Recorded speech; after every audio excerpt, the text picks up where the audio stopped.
Whilst the historical ranking of any fighter is, of course, subjective, there are certain consensuses which seem to be set in stone. You go and look at any all-time heavyweight top 10 list, the number 1 and the number 2 are almost certainly going to be Muhammad Ali and Joe Louis, the greatest and the brown bomber. Guys who I view as a bit of an interchangeable 1A and 1B. But from there, things tend to get very confusing.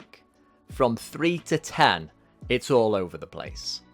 You might favour longevity and go for a Larry Holmes or a Lennox Lewis. You may prefer those more spectacular victories and go for an Evander Holyfield. Or you may prefer that more concentrated period of dominance, and Mike Tyson will be higher.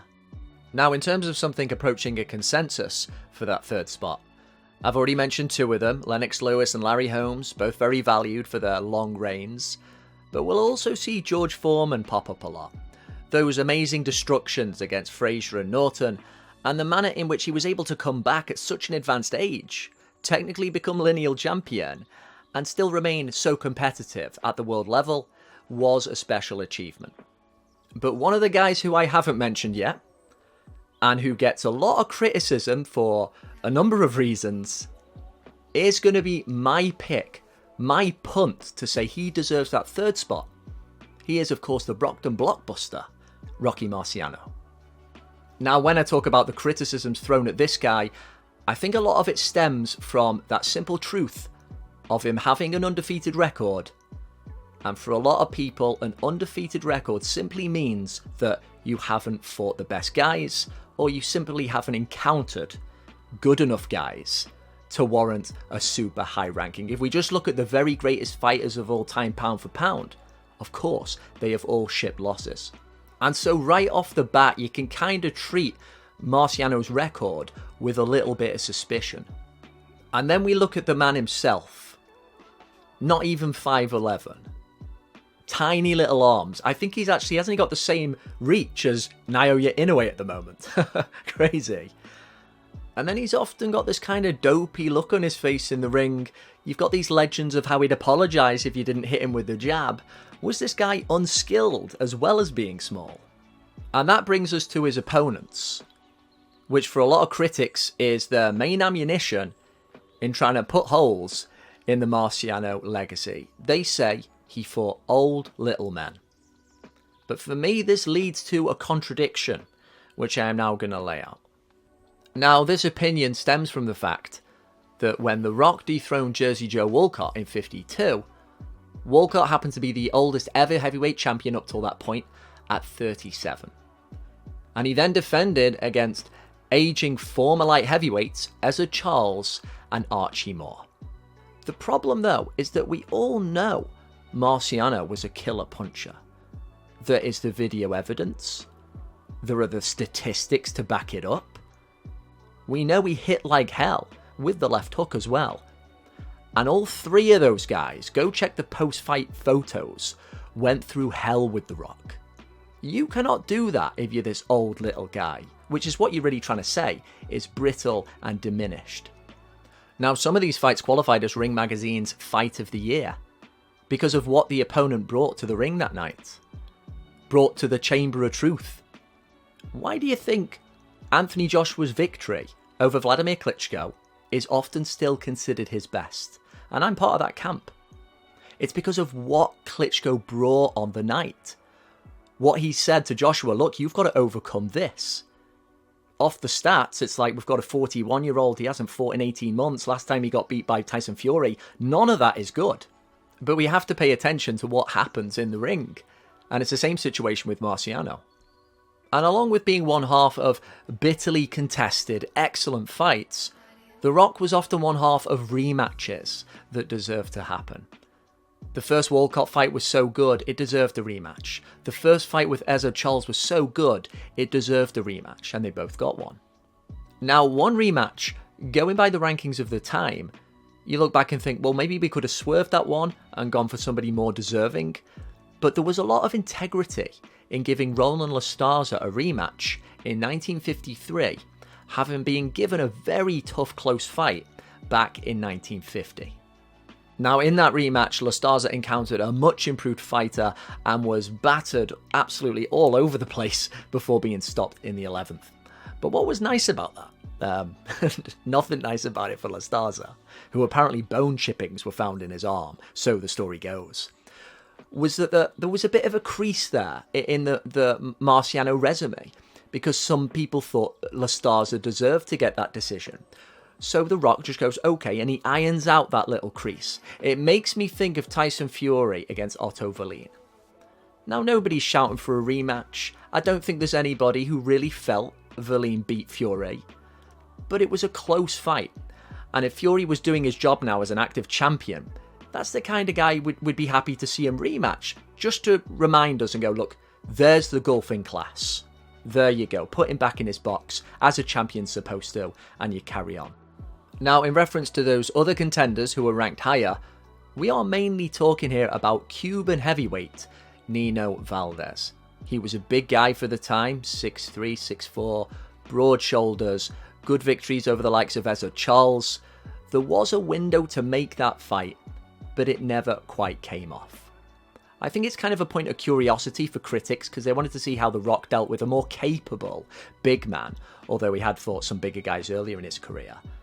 But Valdez never quite got there, and when there was an eliminator later on, he lost to Archie Moore, and then of course The Rock fought the old mongoose in his very last fight. It's certainly not as much of a stain as, say, Jack Dempsey never fighting Harry Wills.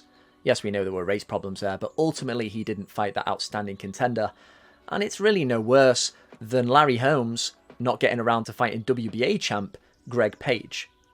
And it's kind of ironic that we find ourselves back onto the topic of Larry Holmes. Here's the guy who said Rocky Marciano can't carry my jockstrap when he lost for the first time against Michael Spinks, later apologised to one of Marciano's surviving relatives.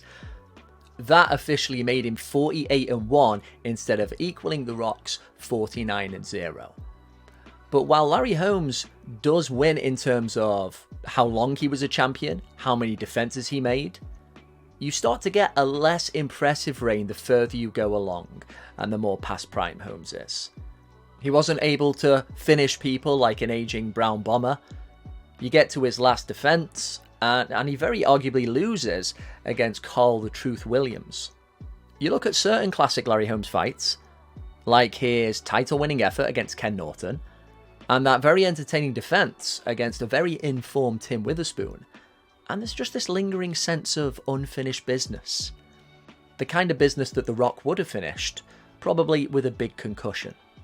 Lennox Lewis, who is another very popular pick these days for number 3, you can kind of level that same first criticism at him about your main guys being aged, maybe not being quite at their best, but I would even argue that they probably showed that a little bit more in the ring than The Rock's most celebrated opponents did.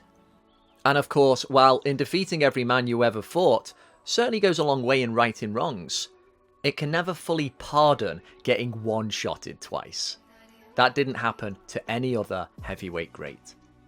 And then we look at someone like George Foreman, who probably does have better single wins, perhaps did something more incredible coming back at such an advanced age, but he never fully, properly defended the keep. He was never a proper champion in that sense. The Rock, though he wasn't around for that long, he really said, "This is my era, come on, come all, I'm flattening you." And part of The Rock's success can be attributed to his kind of hybrid style in which he was a volume power puncher. You're normally one or the other. But The Rock, there was maybe a little bit of a transition to more pure volume than one-punch power as he aged, as he started to have back trouble. But this is a guy who could keep throwing 80% power shots at you for 15 rounds. There is footage of the 15th round of the first Ezra Charles fight. Go and watch it. Absolutely incredible. There's your eye test. Go and look at the 6th round of the last fight against Archie Moore and look at the pure volume. This man was a machine. And he had to overcome a lot of attrition. He had to really think his way through these fights. You can argue that the likes of Walcott, Charles and Moore were stylistic nightmares for Marciano, but he found a way to ground them down. Look how well picked the KO punches in the first Walcott fight. that wasn't just grinding a guy down. That was perfectly beating somebody to the punch, timing things beautifully. Case in point, I'm kind of echoing what Rock Victim said here, but don't let anyone tell you that he didn't have any skill. Now, you might still hear people say, well, look, I reckon Joe Frazier goes undefeated in Marciano's career. Simple. He's got a very similar style, maybe superior in some ways, and he's going to cut through them all. Well, if you're talking just about individual fantasy fights, sure, Fight of the Century Frazier beats every one of The Rock's opponents. Same with Jack Dempsey, that would be my opinion. But we're talking about a career, accumulating damage in the ring, picking up injuries in training, perhaps not being quite the same fighter once you're a few defences deep. We don't know what's going to happen if you put these other heavyweight greats in a career scenario, same as Mike Tyson. I don't care how much bigger he is, how much better you think he looks on film. He is going to have to go up against, systematically, tricky fighters who aren't going to quit easily, who are going to ask questions. There's a good chance he would lose against a fighter who would be more fondly remembered than Buster Douglas. So yeah, at 49-0 and with 43 knockouts, today, for me, the Brockton Blockbuster Rocky Marciano takes the biscuit. I know it's all very subjective. I know we're really dealing with fine margins in this rarefied air. But kind of like the fine margins The Rock had to work with in that rematch with Ezra Charles, when his nose was split by a stray elbow and he wasn't given much time left to continue, maybe a round. I think his resume has got enough oomph, enough substance to reach up and grab that deserved third spot. But what do you make of all of this?